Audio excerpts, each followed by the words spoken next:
దేవునికి స్తోత్రములు. ప్రభు పేరిట ఈ కార్యక్రమం వీక్షిస్తున్న దేవుని బిడ్డలారా, మీ అందరికి కూడా నా హృదయపూర్వక శుభవందనాలు తెలియపరచుకుంటూ ఉన్నా. ఈరోజు 153వ ఎపిసోడ్కి వచ్చాం. సబ్జెక్టు నా దర్శనాలు. ఇది ప్రార్థనా టీవీ. మరి ఇదివరకు ఎపిసోడ్లో అయితే ఒక దర్శనం మీద కొన్ని రిఫరెన్స్ మాటలు చదివి దాని ఎక్స్ప్లెనేషన్ వచ్చే ఎపిసోడ్లో చెప్పుకుందాం అని చెప్పడం జరిగింది. ఆ రిఫరెన్స్ మాటలు ఏంటి అనేవి ఇప్పుడు చూద్దాం. యోబు గ్రంథంలో 19వ అధ్యాయం 23, 24 అలాగే 25, 26 ఆ యొక్క వచనాలు ఏంటి అంటే, అసలు దర్శనం ఏంటి అంటే, ఇనుప పోగరుతో లిఖించవలెను అనే స్వరం వినపడింది. నేను చెప్పేటువంటి ఆ సాక్ష్యం అనేది ఇనుప పోగరుతో లిఖించేటట్టుగా ఉండాలి అని చెప్పి నాకు దేవుడు ఆదేశించడం జరిగింది. ఇట్లా బైబిల్ గ్రంథంలో ఎవరికైనా ఎప్పుడైనా దేవుడు మరి మాట్లాడారా ఏంటి అనే విషయాలు మనం చూస్తే, యోబు గ్రంథంలో యోబు గారి నోటి ద్వారా దేవుడు పలికిచ్చాడు ఈ మాటలు. ఇది యోబు గారి చరిత్ర ఎప్పుడు అని అంటే, ఇప్పటికి 3500 సంవత్సరాల వెనక, అంటే యేసు ప్రభువారి లోకానికి నరావతారంలో రాకముందు 1500 సంవత్సరాలు పైబడిన కాలంలో యోబు గారి జీవిత చరిత్ర జరిగింది. దాని నిండా కూడా దేవుడి యొక్క ఆత్మతో నిండిపోయింది యోబు గ్రంథంలో. ఆ యొక్క వచనాలు, ఆ మాటలు అన్నీ చూస్తే ఖచ్చితంగా పరిశుద్ధాత్మ దేవుడే అవి అన్నీ పలికిచ్చినట్టు మనకు అర్థమైపోతూ ఉంటాయి. ఎట్లాంటి మాటలు ఉన్నాయంటే దాంట్లో, అసలు ఈ యొక్క సృష్టి గురించి ఏమి తెలియని రోజుల్లో, మనుషులకి ఏమి తెలియని రోజుల్లో భూమి శూన్యంలో వేలాడదీయబడి ఉందని చెప్పి చేశాడు దేవుడు. భూమి శూన్యంలో వేలాడదీయబడి ఉన్నదనే మాట, అప్పటికి టెక్నాలజీ లేదు. ఇప్పటికి 3500 సంవత్సరాల క్రితం అసలు ఎవరికి ఏమీ తెలియదు భూమి ఎక్కడుందో, భూమి కింద ఏముందో ఏంటో, అసలు భూమి ఎట్లా ఉందో, ఏ రూపంలో ఉందో ఎవరికి తెలియదు. భూమి శూన్యంలో వేలాడదీయబడిపోయి ఉంది అని చెప్పి యోబు గ్రంథంలో రాశారు. మనుషులు రాయటానికి వీలవుద్దా? మనుషులు రాయగలరా? అట్లా ఎక్కడైనా ఎప్పుడైనా ఎవరైనా రాయగలిగారా? దేవుడు రాయించకపోతే దేవుడు రాయించాడు. ఆ తర్వాత యోబు గ్రంథం 26:7 ఆ మాటలు ఉన్నాయి. అలా యోబు గ్రంథం 37:12 అక్కడ కూడా ఈ భూమి గోళాకారంలో ఉంది అని చెప్పి మాట వచ్చేసింది. అయితే అసలు అందరికీ ఆశ్చర్యమే, మనం చూస్తుంటే భూమి గోళాకారంలో ఉందని ఎవరికన్నా తెలుసుదా? తెలీదు. బలపరుపుగా ఉన్నట్టే అనిపిస్తూ ఉంటుంది. కాదు, ఇది గోళాకారంలో ఉందని చెప్పేశాడు ఆ రోజునే. దేవుడు సృష్టికర్త కాకపోతే, ఆయన చేయకపోతే, దీన్ని నిర్మించకపోతే ఆయనకి ఏం తెలుసు ఏ రూపంలో దీన్ని తయారు చేశాడో, ఎక్కడ పెట్టాడో? ఆయన పెట్టకపోతే ఎట్లా తెలుస్తుంది? దేవుడు ఆయనని సృష్టికర్త అని. అటువంటి గ్రంథం యోబు గ్రంథం. యోబు గ్రంథం చదువుతూ ఉంటే ఆ పరిశుద్ధాత్మ దేవుడు అటువంటి మాటలు రాయించాడు. ఆ యొక్క గ్రంథంలోనే ఆయన యొక్క స్నేహితులైనటువంటి ముగ్గురు, యోబు గారు, వీరి సంభాషణ ద్వారా మొత్తం దేవుడు అనేక జ్ఞానం సంబంధించినటువంటి విషయాలన్నీ చెప్పించాడు సంభాషణ. ఆ సందర్భంలోనూ యోబు గారి నోటి ద్వారా వచ్చిన మాటలలో ఈ మాటలు ఉన్నాయి. యోబు గారిని ఈ యొక్క ముగ్గురు శిష్యులు కూడా సందేహిస్తూ ఉన్నారు. యోబు గారికి వచ్చిన కష్టాలు ఎందుకు వచ్చినాయి మనకి ఈ రోజుల్లో అంటే, మనం బైబిల్ గ్రంథం చదివాం కాబట్టి తెలుస్తున్నాయి. ఎందుకు వచ్చినాయి అంటే, సాతానుతో దేవుడు ఒక పందెంలాగా పెట్టేశాడు అంతే. నా యొక్క శిష్యుడు యోబు అన్నాడు, చూసుకో, ఎవరు కదల్చలేరు ఆయన్ని, అంత భక్తుడు నా భక్తుడు. అంత భక్తుడా ఏంటి? అంత భక్తుడా ఏంటి? సాతాను మీద పందెం వేశాడు. అంత భక్తుడా ఏంటి? ఆయన చుట్టూ నువ్వు కంచి వేసావుగా, అది తీసేసి చూద్దాం అన్నాడు. అంతే, తీసేస్తా చూసుకోవయ్యా, అంత భక్తుడు ఆయన. కంచి వేసావుగా అనే పదాలు ఇవన్నీ గొప్ప పదాలు. దేవుడు మన చుట్టూ కంచి వేసి ఉంచుతాడు. అది ఇవట్టే మనం ఇవాళ హాయిగా బతుకుతున్నాం.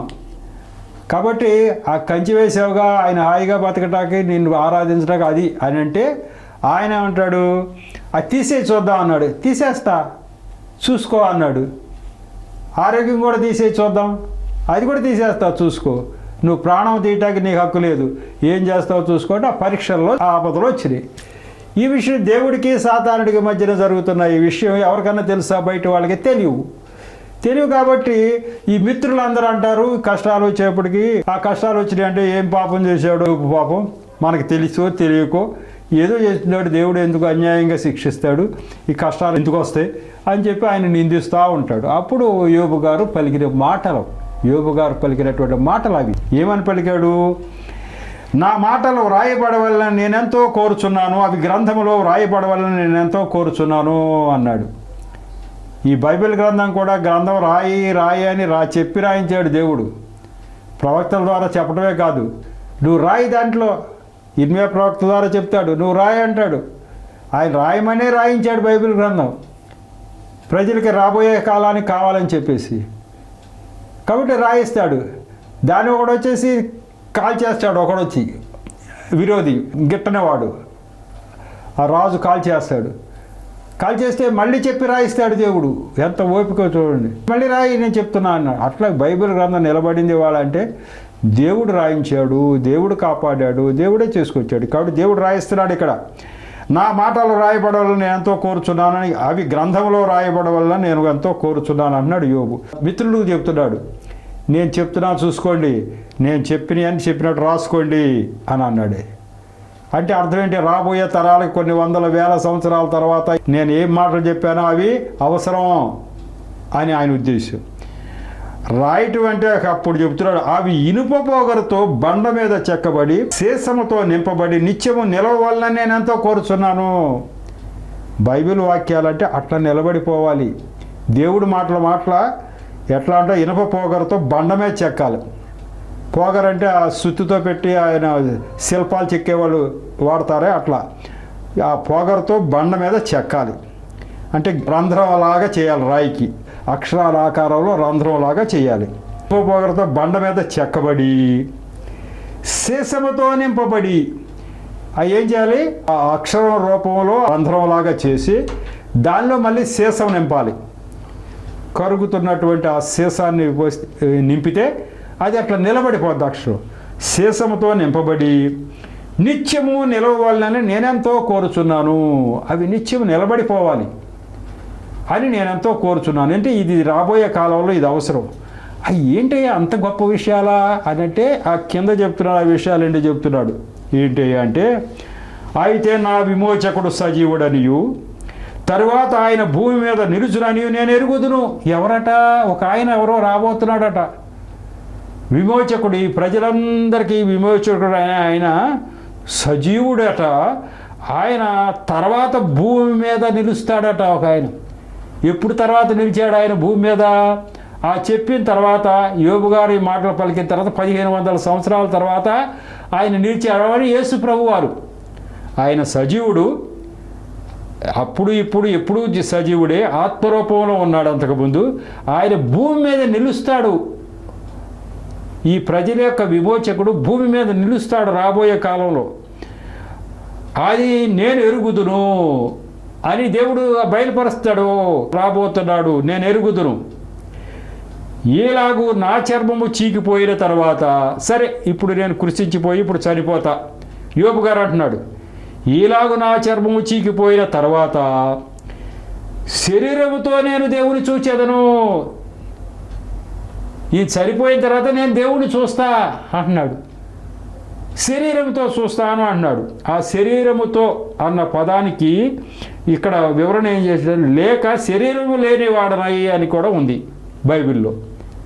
కింద వివరణలో లేక శరీరముతో ఉన్నా చూస్తా, శరీరం లేకపోయినా నేను చూస్తా అన్నాడు. అంటే అర్థం ఏంటి? నేను బ్రతికున్న కాలంలో ఆయన వచ్చినా నేను చూడగలుగుతా. నేను చనిపోయి నా శరీరం అంతా చనిపోయి అది చర్మం చీకిపోయి అంటే పాతి పెట్టబడి అంతా అయిపోయిన తర్వాత కూడా నేను దేవుణ్ణి చూస్తాడు. ఎట్లా చూస్తాడు అంటే అక్కడ ఉన్నాడుగా ఆయన అక్కడ లేకపోతే నరరూపంలో లేడు, కానీ అక్కడ ఉన్నాడుగా. కాబట్టి ఎక్కడైనా చూస్తా, అక్కడైనా చూస్తాను అబ్బాయి. ఆయన ఇక్కడ భూమి మీద నిలుస్తాడు రాబోయే కాలంలో. ఆయన నిలుస్తాడు. ఎవరైనా విమోచకుడు అంట. అది ఈ ప్రపంచంలో మానవులకు విమోచకుడు అన్న ఆయన ఒక్క ఆయనే ఉన్నాడు. మానవులని విమోచించే ఆయన ఒక్క ఆయనే ఉన్నాడు ప్రపంచంలో. వచ్చాడు మధ్యలో, ఆయనే యేసు ప్రభు. మానవులందరిని విమోచించడానికి వచ్చిన వాళ్ళు ఎవరూ లేరు. ఆ దేవుడు వస్తాడు. నేను ఆయన్ని చూస్తాను అంటున్నాడు.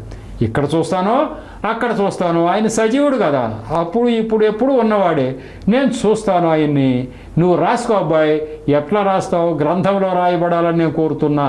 బాగా గ్రంథంలో రాయబడటమే కాక ఎలా రాతి మీద ఇనుప పోగరతో చెక్కి సీసంతో అవి ఆ యొక్క రంధ్రాలు నింపబడి చిరస్థాయిగా ఉండిపోయేప్పుడు ఉండాలి, రాసుకో అంటున్నాడు. అంటే దేవుడు మాట్లాడిపిస్తున్నాడు. రాబోయే కాలంలో విమోచకుడు రాబోతా ఉన్నాడు. ఆయన సర్వ మానవాళిని విమోచించడానికి రాబోతా ఉన్నాడు అని చెప్పి దేవుడు అప్పుడే రాయిస్తుంది. ఈ మాటలు ఇనుప పోగరతో లిఖింపవలెను అనే మాటలు ఎవరికి చెప్తున్నాడు? ఇప్పుడు నాకు చెప్తా ఉన్నాడు. ఇనుప పోగరతో లిఖింపవలెను అని అంటే నువ్వు చెప్పే మాటలు అట్లా ఉండాలి. అంటే అర్థం ఏంటి?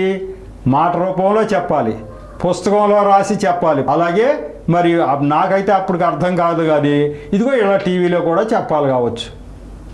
ఇవన్నీ అంతే, నిలబడిపోవాలి, ఇలా తరతరాలుగా నిలబడిపోవాలి.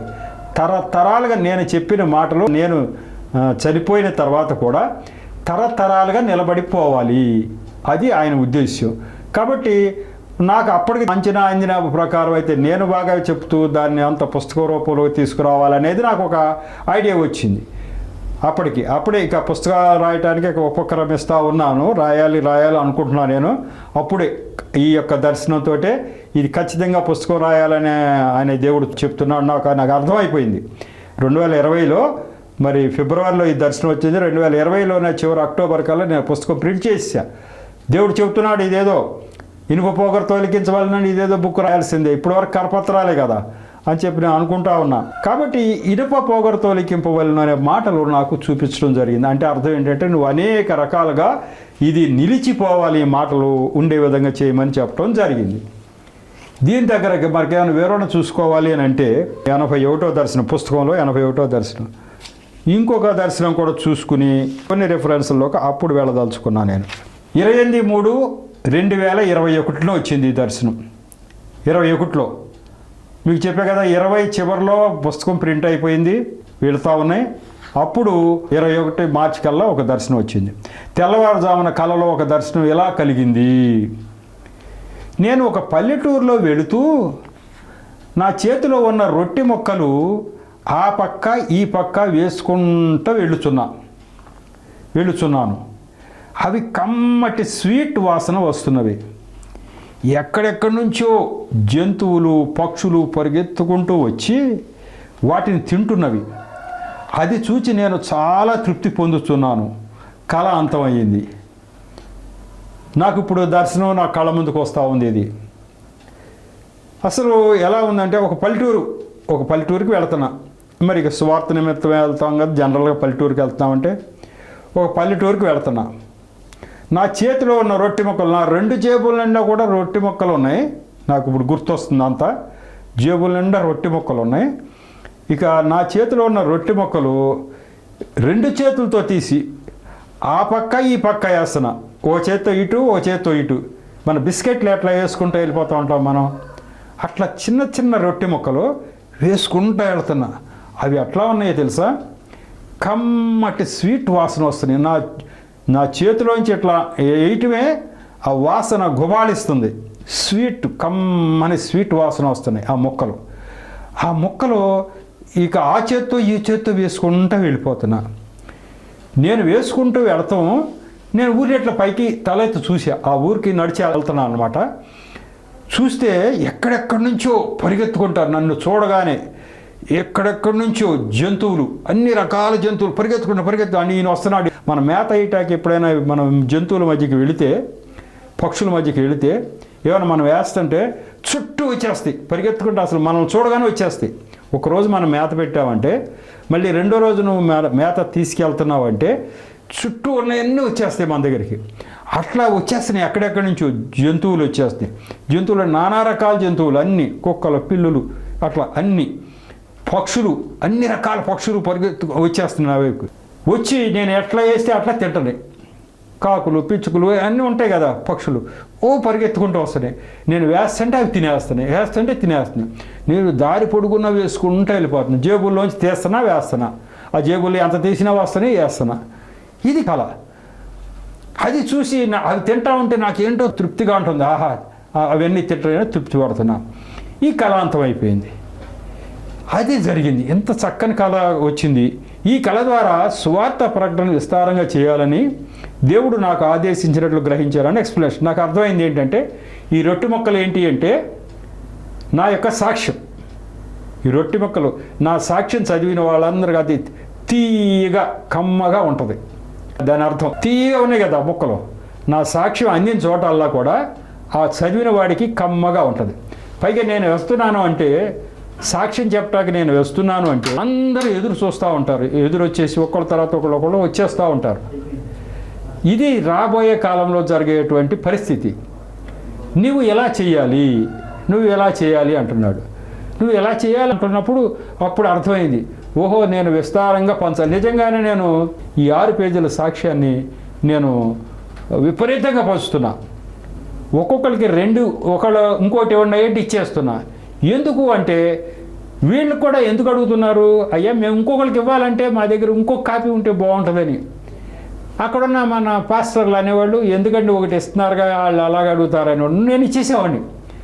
ఇంకోటి కావాలా తీసుకోమ్మా అంటున్నా. ఎందుకు వాళ్ళు అడుగుతున్నారంటే వాళ్ళు ఇంకొకరికి ఇవ్వాలి అనే ఆలోచన వాళ్ళకు ఉంది. మనకు కావాల్సిందే అది కదా, కాబట్టి మనం ఇచ్చుకుంటా వెళ్ళిపోతున్నాం. ఇది ఇట్లా నువ్వు ఇంకా స్పీడ్గా ఇవ్వాలి, ఇంకెక్కువ కాపీలు ఇవ్వాలి అని ఆయన ఉద్దేశం. ఆదివారం వచ్చిందంటే 400 కాపీలు దగ్గర వేసుకెళ్ళేవాడిని. 400 కాపీలు పనిచేసేవాడిని. ఆ రకంగా సువార్త ప్రకటించాలని ఆయన ఉద్దేశం. దీని మీద వాక్యం రెఫరెన్స్లు 1-2 మనం చెప్పుకుందాం. ఇర్మియా 18:2 ఏం చెప్తుందంటే, 1 నుంచి చెప్తున్నాం. యెహోవా వద్ద నుండి ఇర్మియాకు ప్రత్యక్షమైన వాక్కు, నీవు లేచి కుమ్మరి ఇంటికి పొమ్ము, అక్కడ నా మాటలు నీకు తెలియజేతును అని ఉంది. ఇక ఆ తర్వాత మనకు తెలిసింది, అది జనరల్గా ఎక్స్ప్లెయిన్ చేస్తా. దేవుడు ఏది చెప్తే అది చేయాలి ప్రవక్తలు అన్నవాళ్ళు. ఈ ప్రవక్తకి ఏం చెప్తున్నాడు, నువ్వు ముందు కుమ్మరి ఇంటికి పోవయ్యా. మళ్ళీ ఏం చెప్పాలి, ఇక్కడే చెప్పట్లా. ఏంటండి ఈ దర్శనాలన్నీ, ఇన్ని దర్శనాలు ఏంటి అంటే ఎప్పటికప్పుడు ఆయన చెప్తా ఉంటాడు, అందుకే ఇన్ని దర్శనాలు. ఇప్పుడు ఈ ప్రవక్తలకు అదే ఒకసారి చెప్పేలా, నువ్వు అక్కడికి వెళ్ళిన తర్వాత ఏం చేయాలని నేను చెప్తా అన్నాడు. వెళితే నేను కుమ్మరింటికి వెళ్ళగా వాడు తన సారి మీద పని చేయుచుండెను. ఇక అదంతా ఎక్స్ప్లెయిన్ చేస్తా. ఇజ్రాయెల్ ప్రజలకి వాళ్ళకి బోధపడేటట్టు చెప్పాలబ్బాయి, ఇజ్రాయెల్ ప్రజలు తప్పుదారిలో నడుస్తూ ఉన్నారు అని చెప్పి ఇర్మియా చెప్తూ ఒక కుమ్మరి ఇంటికి వెళ్ళు అన్నాడు. అక్కడ ఏం చెప్పాల్సింది నేను చెప్తా అన్నాడు. మరి ఎలా వెళ్ళమన్నాడు, నీ ఇజ్రాయెల్ ప్రజల్లో పెద్దలైన వాళ్ళందరినీ తీసుకుని అక్కడికి వెళ్ళు అన్నాడు. సరే తీసుకుని వెళ్ళాడయ్యా, దేవుడు ఏదో మిమ్మల్ని తీసుకురామంటున్నాడు కుమ్మరింటి. ఆయన సారి మీద పనిచేస్తా ఉన్నాడు. అదంతా మీరు చూడండి అన్నాడు. అదంతా వాళ్ళు చూస్తున్నారు. ఆ కుండ చేసేటప్పుడు ఒక్కోసారి ఆ మట్టి విడిపోయి కింద పడిపోద్ది. మళ్ళీ ఆ మట్టిని ఏం చేస్తాడంటే మళ్ళీ దాని సారి మీద వేసి సరిగ్గా కుండ వచ్చేటట్టుగా చేస్తాడు. అది మరి ఎక్కువైనా తక్కువైనా దాన్ని తీసేసి మళ్ళీ దానికి మళ్ళీ వేయటం అట్లా జరుగుతుంది. ఇదంతా చూపించాడు. ఎందుకు ఇదంతా అంటే, మీరు తప్పుదోవలో నడుస్తున్నారు. ఈ కుమ్మరి మరి ఒకవేళ కుండ సరిగా రాకోకుండా అది ఆ మట్టి విడిపోయి పడిపోతే ఏ రకంగా అయితే దాన్ని అంతా మళ్ళీ ముద్ద చేసి మళ్ళీ సారి మీద వేశాడు, కుండ వచ్చేదాకా ఆయన శ్రమ పడుతూనే ఉన్నాడు. అలాగే దేవుడు మీరు సరిగ్గా అయ్యేదాకా శ్రమ పడుతూనే ఉంటాడంట. కాబట్టి మీరు సరి అవ్వండి. ఆ కొండ చేస్తున్నప్పుడు జారి పడిపోయిన మట్టిలాగా ఉన్నారు. మీరు మట్టి జారి పడిపోతున్నారు, కుండ తయారవటానికి కుదరట్లా. దేవుడు కష్టపడి మిమ్మల్ని అందరినీ ఆ కొండలాగా చేయాలని చూస్తూ ఉన్నాడు. మరి మీరు నా మాటలు వినండి అబ్బాయి, ఆ పనే చేయటం ఇది ఆయన ఇవాళ చేయటానికి వీలవుతుంది. ఇంకోసారి కుదరదు. ఈ కొండ తయారైపోయి గట్టిగా పెంకు అయిపోయిన తర్వాత ఆ కొండ పగిలిపోతే అతికించడం వీలవద్దు. ఆ తర్వాత అధ్యాయంలో వస్తుంది, అది అతికించడం వీలవద్దు. ఇప్పుడైతేనే వీలవుద్ది. ఎందుకు, పచ్చిగా ఉంది మట్టి, పడిపోతే దాన్ని ముద్ద చేయవచ్చు. కాబట్టి మీకు ఇది చూపించమంటున్నాడు. మీరందరూ ఆయన చెప్పిన మా ఆజ్ఞలు పాటించండి, ఈ తప్పులన్నీ దిద్దుకోండి. ఆ దిద్దుకుంటే మీరు కుండలాగా చేయాలని దేవుడు ఆలోచిస్తున్నాడు అని చూపించమంటం జరిగింది. అలాగే ఆయన ఆ రకంగానే ఇది 18వ అధ్యాయంలో ఇర్మియా 18లో దేవుడు చెప్తాడు ఇలా చేయమంటే అలా చేయటమే. అదే ప్రవక్తలతో దేవుడు చేయించేది. 19వ అధ్యాయం 1, 2 కూడా చదివి మీకు వినిపిస్తాను. ఈ రెండు ఎక్స్ప్లెయిన్ చేస్తే ఈ 153వ ఎపిసోడ్ మనం ముగించవచ్చు. ముగించిన తర్వాత దర్శనాలకు వెళ్ళవచ్చు. మనకు చెప్పింది ఏంటి, నాకు చెప్పింది ఏంటి, ఇనప పోగరుతో లిఖించవలెను. ఇప్పుడు దీనికిలాగా లేదు. ఇది ఎవరిదాకా ఇర్మియాను పంపించి కుమ్మరి దగ్గరికి వెళ్ళవయ్యా, అక్కడ ఎట్లా జరుగుతుందో వాడికి అర్థమైతే చెప్పమన్నాడే, అలా నువ్వు చెప్పాలి అంటాడు. ఎన్నిసార్లు చెప్తామండి, జనరల్గా అనుకుంటా ఉంటారు, ఎన్నిసార్లు చెప్తామండి సువార్త, వాళ్ళు చెప్పాంగా ఇంకేంటి అనుకుంటాం. కానీ అట్లా కాదబ్బాయి, నువ్వు ఇట్లా చెప్పాలి అంటున్నాడు ఆయన. కాబట్టి ఇప్పుడు 19వ అధ్యాయము 1, 2 వచనాలు చదువుదాం. యెహోవా ఇలాగూ సెలవిచ్చుచున్నాడు, నీవు వెళ్ళి కుమ్మరి చేయు మంటి కూజాను కొని, కూజ తయారైపోయింది, తయారై కాల్ చేసిన తర్వాత గట్టి పడిపోయింది కుండ, ఆ కూజాను కొని జనుల పెద్దలలో కొందరిని యాజకుల పెద్దలలో కొందరిని పిలుచుకొని పోయి హర్సీతు గుమ్మపు ద్వారమునకు ఎదురుగానున్న బెన్ హిన్నోము లోయలోనికి పోయి నేను చెప్పబో మాటలు అక్కడ ప్రకటించము. ఇది మళ్ళీ చూడు, ఎప్పటికప్పుడే అక్కడ చెప్తానికి మాటలు ఏం చెప్పాలన్నది. దేవుడు ఎంత స్పష్టంగా మాట్లాడుతున్నాడు, దేవుడు ఎప్పటికప్పుడు మాట్లాడుతున్నాడు. అటువంటి దేవుడిని కలిగి ఉన్నాం మనం. నువ్వు బయలుదేరి వెళ్ళు అన్నాడు. వెళ్ళిన తర్వాత మళ్ళీ అక్కడ వాళ్ళకి ఏం చెప్పాలయ్యా అంటే నేను అక్కడ చెప్తా వెళ్ళవయ్యా అంటున్నాడు. అంటే దేవుడు నిత్యం మనతో ఉంటున్నాడు, నిత్యం మాట్లాడుతున్నాడు అనే అర్థం. కాబట్టి అక్కడికి వెళ్ళమన్నాడు. కూజ కొనుక్కోమన్నాడు. కొనుక్కోవటం అంటే ఏంటి, తయారైపోయి మార్కెట్లో అమ్ముతా స్టేజ్లో ఉన్న కుండను కొనుక్కోండి అబ్బాయి. ఆ కుండను కొనుక్కుని ఎవరెవరిని తీసుకోమన్నాడు, ఇజ్రాయెల్ పెద్దల్లో కొంతమందిని, యాజకుల్లో కొంతమందిని, పెద్దవాళ్ళు చిన్నవాళ్ళు అందరిని తీసుకుని రెండు అని. జనరల్గా వాళ్ళు అడుగుతారు కదా, ఎక్కడికండి బాబు మమ్మల్ని తీసుకుపోతున్నారు అంటారు కదా. ఏమో నాకు తెలియదు అబ్బాయి, దేవుడు నాకు ఈ పాట చెప్పాడు, మరి మిమ్మల్ని తీసుకెళ్ళమన్నాడు పలానా చోటికి, ఈ కొండ కొనమన్నాడు, కొనుక్కుని తీసుకెళ్తున్నా, అక్కడ ఏం చెప్తే అది చెప్తా మీకు అన్నాడు. అప్పుడు చెప్పిన తర్వాత అక్కడ వివరణ చేస్తున్నది అంటాడు. వాళ్ళు ఎదురుగా ఆ కొండను తీసుకుని డాముని కింద పడేసి పగలగొట్టవయ్యా అన్నాడు. చెప్పింది అది ఎక్కడ ఒక చోటకి తీసుకెళ్ళమన్నాడు వీళ్ళందరినీ. ఆ చోటుకి తీసుకెళ్ళి అక్కడ అనమాట, ఇది బెన్ హిన్నోము లోయ అని ఒక లోయ ఉందన్నమాట. ఆ బెన్ హిన్నోము లోయ దగ్గరికి తీసుకెళ్ళి వీళ్ళందరినాడు. డాముని కొండ కింద పడేస్తే కొండ పగిలిపోయింది, పెంకులు అయిపోయింది. ఇప్పుడు చెప్పాడు, ఇదిగో ఇదివరకు మిమ్మల్ని అందరినీ కుమ్మరి దగ్గరికి సారే మీద తీసుకెళ్ళి మట్టి పచ్చిగా ఉన్నప్పుడే దాన్ని ఎలా సరి చేశాడో మీకు చూపించా. మిమ్మల్ని ఆయన చెప్పిన మాటలన్నీ పాటించమని చెప్పా. ఇప్పుడు మీరు పాటించారా? అవి పాటించలా. మీరు ఎట్లాగే చెప్తారులే అన్నారు, మీరు ఏవి పాటించలా. ఇప్పుడు దేవుడు ఏం చెప్తున్నాడంటే, మిమ్మల్ని కొడతలా తిడతలా. వాళ్ళు కూడా అనుకుంటారు ఉండొచ్చు, మనం ఆయన చెప్పిన మాట వినకపోతే మనల్ని ఏం చేస్తాడులే దేవుడు, ఏం చేశాడు ఇప్పుడు వరకు, మనల్ని ఏం చేస్తాడులే అనుకుంటున్నారు మీరు. నిజంగా మధ్యలో ఏమైందో చెప్పనా, మధ్యలో ఒక విషయం అయింది. ఈ కోపం వచ్చేసింది దీనికి. కుమ్మరింటికి వెళ్ళి సారి దగ్గర ఇవన్నీ చెప్పిన తర్వాత వీళ్ళంతా ఎగతాళి, అలవాయ అని అట్టాగా చెప్తాలే, దేవుడు చెప్పాడంట, అది చెప్పాడు, మేమే వినమని ఆయన ఎగతాళి చేశారు. ఈ కోపం వచ్చేసింది. ఎంత కష్టపడి దేవుడు చెప్తే నేను వెళ్ళి చేస్తే వీళ్ళు ఎలా అన్నారని చెప్పి, అయ్యా వాళ్ళు మొండివాళ్ళు అయిపోయారు, నేను చెప్తే ఎట్లా అవమానం చేస్తున్నారు, ఈసారి వదలొద్దు, ఆయన శిక్షించేయి అంటున్నాడు ఈయనే.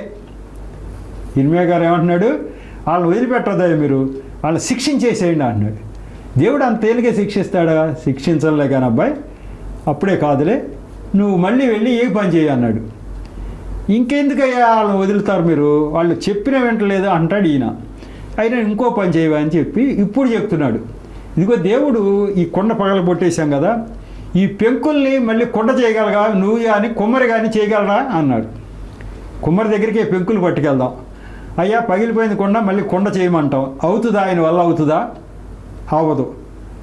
మళ్ళీ వేరే కొండ పచ్చి మట్టితో చేయాలి, కానీ ఈ దీంతో చేయలేం. అలాగే దేవుడు ఏం చెప్తున్నాడంటే, ఈ బెన్ హిన్నోము లోయలో ఇది హత్య లోయ అయిపోతుంది, మిమ్మల్ని అందరినీ ఈ కొండని అట్టా పగలగొట్టానో అట్టా పగలగొట్టేస్తా, ఇంతే సంగతులకి మీరు బతికే పనే లేదు అన్నాడు. ఆ లోయే బెన్ హిన్నోము లోయ, అది హత్య లోయ అంటారు, అన్ని శవాలన్నీ పోతా ఉంటారంట అక్కడ. ఇట్లా పగలగొట్టేస్తా మిమ్మల్ని, మీరు నా మాట వినలేదు కాబట్టి అని చెప్పిస్తాడు. ఎంత గొప్ప దేవుడు అండి, ఎంత ఓర్పు పట్టాడు, ఎన్ని మాటలు చెప్పించాడు, ఎంత ప్రయాసపడ్డాడు మనుషుల గురించి, ఈ మనుషుల్ని బాగు చేయాలని. అదేంటండి ఇజ్రాయెల్ ప్రజల్ని బాగు చేస్తాడా, మిగతా వాళ్ళని బాగు చేయడా అంటే ఏస్కేల్ గ్రంథంలో ఉంటుంది 37వ అధ్యాయం చివరిలో చెప్తాడు, అయ్యా బాబు మిమ్మల్ని నేను ఎంచుకున్నది ఎందుకో తెలుసా, మీరు సరే అయితే మిమ్మల్ని చూసి వీళ్ళ దేవుడు సరైన దేవుడు అని అందరూ తెలుసుకోవాలని, మీరు సరిగ్గా ఉంటే వీళ్ళ దేవుడు కరెక్ట్ అని అందరూ తెలుసుకోవాలని చెప్పి నేను ఈ బాటలు పడుతూ ఉన్నా అని అన్నాడు. అంటే ప్రపంచం అందరి గురించి ఆయన ఆలోచన, ముందు ఒక ప్రజలను ఎంచుకుని వాళ్ళని సరిచేసి వాళ్ళని చూసి మిగతా వాళ్ళు కూడా నేను దేవుడిని గ్రహించాలని దేవుడి ఉద్దేశం. ఇప్పుడు ఈ యొక్క మరి వచనాల ద్వారా నేను గ్రహించింది ఏంటంటే, దేవుడు ఇలా ఎప్పటికప్పుడు ప్రవక్తలకి బోధించి తన ప్రజల గురించి ఆ ప్రవక్తలను ఉపయోగించాడు. అలాగే మరి నా యొక్క పిలుపులో కూడా అట్లాంటిదే ఇముడు ఉంది. ఆ ఇర్మియా గారు ఏమన్నా సుఖపడ్డాడంటే చాలామంది కొట్టారు, తిట్టారు, నానా పాటలు పెట్టారు ఆయన్ని. అయినప్పటికీ కూడా దేవుడి చేతిలో పనిముట్టుగా వాడబడిన ఆ యొక్క ప్రవక్త దేవుడు చేయబడిన ప్రతిపని చేశాడు. అట్లాంటి పిలుపులో నేను ఉండగా నాకు కూడా ఇలా చెప్తున్నాడు, నువ్వు కష్టమే రాని, సుఖమే రాని, అవమానం రాని, ఏదన్నా రాని, దూషణ పోషణ తిరస్కారాలు ఎన్నన్నా నీకు రాని గాక, నేను చెప్పినట్టు నువ్వు చెయ్యి అని నాకు ఆదేశించడం జరిగింది.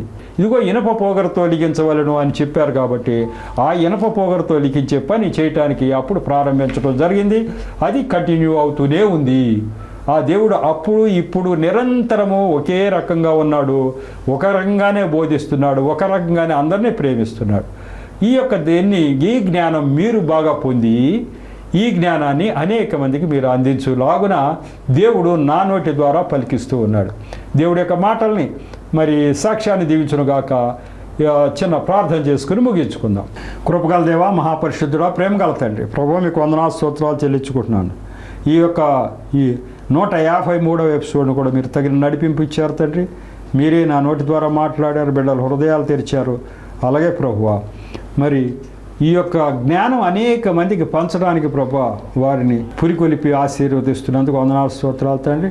ఇక ముందు కూడా ప్రభువా ఈ పరిచర్యని దీవించండి, మమ్మల్ని అందరిని దీవించి ఆశీర్వదించమని మా ప్రభువును రక్షకుడైన యేసు నామములో పరమతండ్రిని ప్రార్థించి వేడుకుంటున్నా తండ్రి, ఆమేన్. మీ అందరికి కూడా మరొకసారి నా యొక్క శుభవందనాలు తెలియపరచుకుంటూ ఉన్నా. వందనాలు.